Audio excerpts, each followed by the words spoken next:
Good afternoon of you. हमने पिछले video में दिसंबर 2019 में जो इशू ऑफ शेयर से क्वेश्चन आए थे वो डिस्कस किए थे और हमने देखा था कि इस चैप्टर से 8 एमसीक्यूज पूछे गए।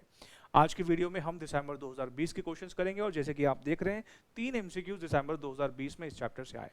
पिछले क्लास में भी हमने इस बात का जिक्र किया था कि इंस्टीट्यूट ने ये बिल्कुल प्रूव कर दिया कि वो कोई पैटर्न फॉलो नहीं कर रहा है। एक अटेम्प्ट में 8, अगले अटेम्प्ट में 3 और आगे क्या होगा कुछ नहीं पता। ये आपको उसी दिन पता लगेगा जिस दिन आप एग्जाम देने जाएंगे। आज का वीडियो छोटा रहने वाला है क्योंकि जो 3 क्वेश्चंस अभी हम डिस्कस करेंगे वो भी आप देखोगे बहुत इजी आए, कोई ज़्यादा डिफिकल्ट क्वेश्चन नहीं था, तो ये वीडियो आज का थोड़ा सा छोटा ही रहने वाला है। पहला क्वेश्चन जो आया दिसंबर 2020 में वो है क्वेश्चन नंबर 15। क्वेश्चन नंबर 15 करने से पहले आपने इशू ऑफ शेयर्स जब पढ़ा होगा तो वहां पर आपने ये बात जरूर देखी होगी कि अगर articles of association interest on calls and arrears को लेकर साइलेंट होता है तो हम शेड्यूल 1 का टेबल एफ रेफर करते हैं जहां पर मैक्सिमम रेट प्रिस्क्राइब्ड है 10% पर एनम। ठीक, अब जब ये क्वेश्चन एग्जाम में आया तो बच्चों ने जल्दबाजी में वो 10% दिमाग में रखते हुए फटाफट टिक करके आ गए, लेकिन क्वेश्चन की रिक्वायरमेंट ठीक से पढ़ी नहीं।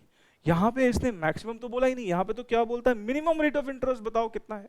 भाई टेबल एफ तो मिनिमम रेट बताता ही नहीं, वो तो कहता है कंपनी मैक्सिमम 10% चार्ज कर सकती है, उससे कम करना चाहे तो वो भी अलाउड है। यहां तक भी आपने वहां पढ़ा होगा कि इवन डायरेक्टर्स के पास पावर है कि वो चाहे तो इस इंटरेस्ट को वेव भी कर सकते हैं, मतलब माफ भी कर सकते हैं। अब लेकिन बच्चा तो पता है क्या करता है, वो तो क्वेश्चन अगर आता जाता हो तो एक्साइटेड हो जाता है। वो सिर्फ 2 शब्द में बच्चे ने ध्यान दिया एग्जाम में, इंटरेस्ट कॉल्स एरियर, और उसने अपने आप मन में अंदाजा लगा लिया कि आंसर 10% ही है। लेकिन हमें क्वेश्चन को ध्यान से पढ़ना है। क्वेश्चन में क्या मेंशन है, if the articles of association are silent regarding interest on calls and arrears the minimum rate, भाई मिनिमम रेट की तो टेबल एफ बात ही नहीं करता, वहां पे कौन से रेट मेंशन है, मैक्सिमम रेट है, और मैक्सिमम रेट कितना है 10, क्योंकि मिनिमम की वो बात ही नहीं करता। इसका मतलब करेक्ट आंसर कौन सा होगा, नन ऑफ द अबव। अच्छा, मान लीजिए अगर सेम क्वेश्चन आता और मिनिमम की जगह मैक्सिमम वर्ड ही लिखा होता, फिर आप क्या टिक करके आते, फिर हम बी ही टिक करके आते 10% पर एनम। ठीक है। अच्छा, अब जैसे दिसंबर 20 में interest on calls in arrear पे सवाल पूछा, अगली बार हो सकता है interest on calls in advance पे सवाल पूछ ले। जिस तरीके से कॉल इन एरियर पे कंपनी इंटरेस्ट चार्ज कर सकती है, ऐसे ही अगर कॉल इन एडवांस आता है तो कंपनी को इंटरेस्ट पे भी करना पड़ सकता है, और उसके लिए कितना रेट प्रिस्क्राइब है, 12% का। ध्यान रखें वहां पर 12% है, एरियर पे 10% है, तो अगली बार हो सकता है सवाल किस पर आ जाए, कॉल्स एंड एडवांस पे भी, क्योंकि बच्चे ना कंफ्यूज हो जाते हैं 10 किसका था और 12 किसका था, इसलिए उसने ऑप्शन में 12 भी रखा है। तो ये ध्यान रखना पड़ेगा आपको, एरियर पर 10% है और एडवांस पर 12% का है। ये समझ लीजिए हम चार्ज कम कर सकते हैं, पर जब देने की बात आएगी तो ज्यादा देना पड़ेगा। ठीक है, 2% का ही फर्क है हालांकि। नेक्स्ट क्वेश्चन जो आया वो है क्वेश्चन नंबर 27।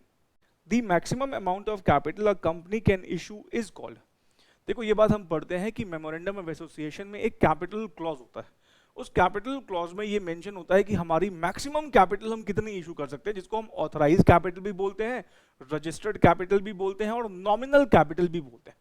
तो उसका सही ऑप्शन क्या है यहाँ पर, सी, ऑथराइज कैपिटल। और जब हम इशू ऑफ शेयर्स चैप्टर पढ़ते हैं ना, वहां पर हम और भी कई तरह की कैपिटल का जिक्र करते हैं, जैसे कि called up capital, paid up capital, subscribed capital और अनकॉल्ड कैपिटल, रिजर्व कैपिटल, बड़े सारे कैपिटल को वहाँ पर हम डिफाइन करते हैं। तो आपने जहाँ से भी इशू ऑफ शेयर्स पढ़ा है, जो बच्चे मुझसे पढ़े हमने प्रॉपर इसकी नोटिंग वोटिंग कर रखी है, प्लीज़ देख के जाइएगा। इस बार ऑथराइज कैपिटल पे क्वेश्चन है तो अगली बार हो सकता है किसी और कैपिटल पे क्वेश्चन पूछा जाए। ठीक है, चलिए इसके बाद question number 38, forfeited shares can be reissued at par, premium, discount और एनी ऑफ द अबव। देखो जब हम नॉर्मली शेयर्स इशू करते हैं तो हमें पता है कि हम या तो पार पे इशू करते हैं या प्रीमियम पे इशू करते हैं। डिस्काउंट पे शेयर्स इशू नहीं किए जा सकते, सेक्शन 53 मना करता है। लेकिन जब हम फॉरफिटेड शेयर्स को री इशू करने की बात करते हैं तो वो पार, प्रीमियम और डिस्काउंट तीनों पे हो सकते हैं, क्योंकि एक्चुअली में ना हम डिस्काउंट्स का कुछ देते नहीं। मैं एग्जाम्पल की मदद से समझाता हूँ आपको।